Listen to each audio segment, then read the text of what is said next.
مولانا یزید کے دربار میں بھی یہ جملہ ارشاد فرمایا تھا، جب یزید نے اپنے خطیب کو کہا منبر پر آؤ اور بنو امیہ کے فضائل پڑھو اور بنو ہاشم اور اہل بیت کی توہین کرو، تو وہ خطیب آیا، اس نے بنو امیہ کے فضائل پڑھنا شروع کیے۔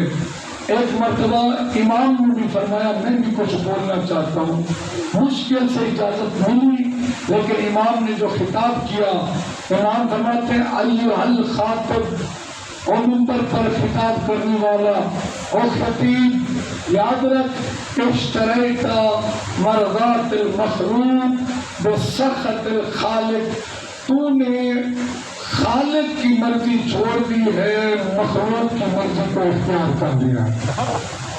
کیا امام نے انجام کیا فرمایا؟ فتبوأ مقعد من النار، پر اپنا ٹھکانہ جہنم میں پکا سمجھو۔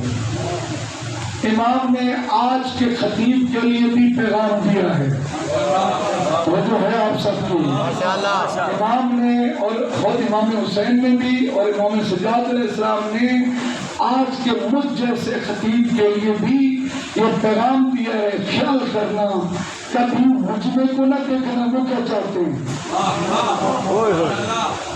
کبھی یہ نہ دیکھنا وہ کس بات پہ خوش ہوتے ہیں۔ مخلوق کی رضایت مہم نہیں ہے، خالق کی رضایت ضروری ہے۔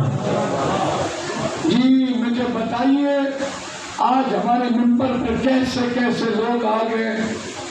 آج کی بات کر رہے کہ امام برگاہ میں نام نہیں لوں گا، جی شب عاشور کے لیے کسی کو دعوت دی گئی، جی اس نے کہا 2,20,000 روپے دوں گا آدھے گھنٹے کے مجلس۔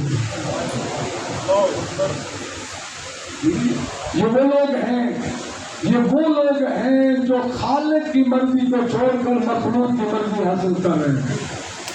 میرے دوستو یہ بڑا اہم ہے، آج سودے بازی ہو رہی ہے ذکر حسین کی، خدا کے لیے نہ کہو ان کو ذاکران حسین، یہ تاجران خون حسین ہے۔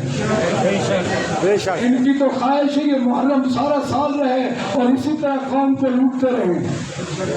مہم ہے خالق راضی ہونا چاہیے، مخلوق راضی ہو یا نہ ہو۔ سبحان اللہ۔ یہ صلوات پڑھیے بابا۔